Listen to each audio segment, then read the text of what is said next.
రాబోయే 10 ఏళ్ల కాలంలో దీన్ని 5 రెట్లు అభివృద్ధి చేసి $1,000 బిలియన్ ట్రిలియన్ డాలర్ వ్యవస్థగా రూపాంతరం చెందే దిశగా మా కార్యాచరణ ఉంటుంది.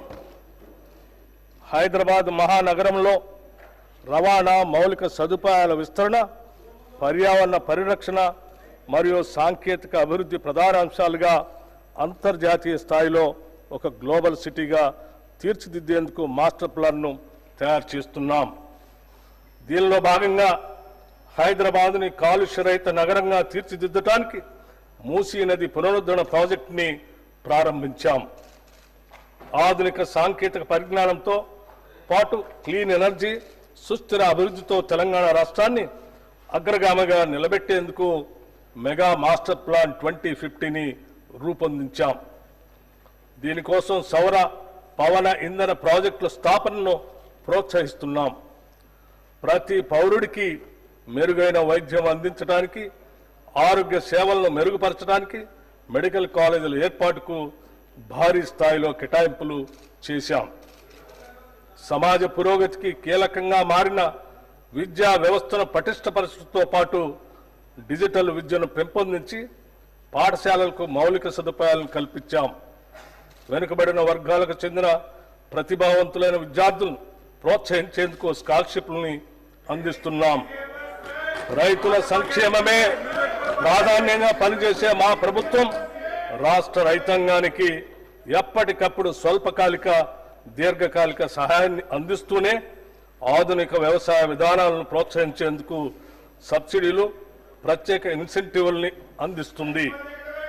మార్కెట్లో సరైన మద్దతు ధర అందేలా చర్యలు తీసుకోవడంతో పాటు మార్కెట్ యార్డులో రైతుల కోసం అనేక సదుపాయాలు కూడా కల్పిస్తున్నాం.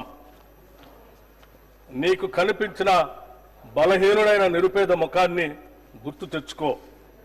నువ్వు తీసుకున్న చర్య అతనికి ఉపయోగపడుతుందో లేదో అని నిన్ను నువ్వు ప్రశ్నించుకో అని మహాత్మా గాంధీ గారు చెప్పిన మాటలు, వారి మాటలే మాకు స్ఫూర్తి మంత్రం. నిరుపేదల కోసం, బలహీన వర్గాల కోసం మేము తీసుకున్న ప్రతి చర్య వెనుక ఉన్న ఆలోచన ఇదే. అభివృద్ధి ఫలాలు సమాజంలోని చిట్ట చివరి వ్యక్తికి చేర్చే లక్ష్యంతో అభివృద్ధి మరియు సంక్షేమ రంగాలకు తగినన్ని నిధుల్ని ప్రస్తుత బడ్జెట్లో ప్రతిపాదిస్తున్నాం. ప్రపంచ ఆర్థిక వ్యవస్థల్లో వేగంగా వస్తున్న మార్పుల ప్రభావాన్ని సమర్థవంతంగా ఎదుర్కొంటూ తెలంగాణ ఆర్థిక వ్యవస్థ స్థిరమైన వృద్ధిని సాధిస్తుంది. 2024-25 ఆర్థిక సంవత్సరంలో తెలంగాణ స్థూల రాష్ట్ర ఉత్పత్తి ప్రస్తుత ధరల ప్రకారం 16,12,579 కోట్ల రూపాయలు. గత సంవత్సరంతో పోలిస్తే వృద్ధి రేటు 10.1% నమోదైంది. ఇదే సమయంలో దేశ జీడిపి 3,31,03,215 కోట్ల రూపాయలు కాగా వృద్ధి రేటు 9.9% ఉంది. 2024-25 ఆర్థిక సంవత్సరంలో ప్రస్తుత ధరల ప్రకారం రాష్ట్ర తలసరి ఆదాయం 3,79,751 రూపాయలు కాగా వృద్ధి రేటు 9.6%. దేశ తలసరి ఆదాయం 2,05,579 రూపాయలు కాగా వృద్ధి రేటు 8.8%. దేశ తలసరి ఆదాయంతో పోలిస్తే తెలంగాణ తలసరి ఆదాయం 1,74,172 రూపాయలు, అంటే 1.8% రెట్లు ఎక్కువగా ఉంది. 2024-25లో తెలంగాణ జోడింపబడిన స్థూల విలువలో సేవా రంగం 66.3%, పారిశ్రామిక రంగం 16.4% మరియు వ్యవసాయ అనుబంధ రంగాలు 17.3% వాటాను కలిగి ఉన్నాయి. వ్యవసాయ అనుబంధ రంగాలు జీఎస్టీపీలో తక్కువ వాటా కలిగి ఉన్నప్పటికీ రాష్ట్ర మొత్తం శ్రామిక రంగంలో 42.7% మందికి ఉపాధి కల్పిస్తున్నాము. ఉచిత కరెంటు, రైతు భరోసా, పంట రుణమాఫీ, నీటిపారుదల ప్రాజెక్టులపై పెట్టుబడులు వంటి ప్రభుత్వ పథకాలు రైతాంగానికి ఆత్మవిశ్వాసాన్ని పెంపొందించాయి. అదే సమయంలో వ్యవసాయ రంగాన్ని పటిష్టవంతం చేసేందుకు గాను పళ్ళ తోటలు, పశు సంరక్షణ, చేపల పెంపకం వంటి అనుబంధ వ్యవసాయ కార్యకలాపాలను ప్రోత్సహిస్తున్నాం. రాష్ట్ర పరిశ్రమలు 22.5% మందికి ఉపాధి కల్పిస్తున్నాయి. చైనా +1 వ్యూహాన్ని అవలంబించడం ద్వారా తెలంగాణను ఫార్మాస్యూటికల్స్, బయోటెక్నాలజీ, విద్యుత్ వాహనాలు, పునరుత్పాదక శక్తి రంగాల్లో గ్లోబల్ తయారీ కేంద్రంగా అభివృద్ధి చేయాలనేది మా ప్రభుత్వ లక్ష్యం. పరిశ్రమల కారిడార్లు, ప్రత్యేక ఆర్థిక మండళ్ల అభివృద్ధి మరిన్ని పెట్టుబడులను ఆకర్షించి ఉద్యోగ అవకాశాలను పెంపొందించడానికి తోడ్పడతాయి. తద్వారా ఆర్థిక వ్యవస్థ మరింత స్థిరంగా, వేగంగా అభివృద్ధి చెందుతుంది.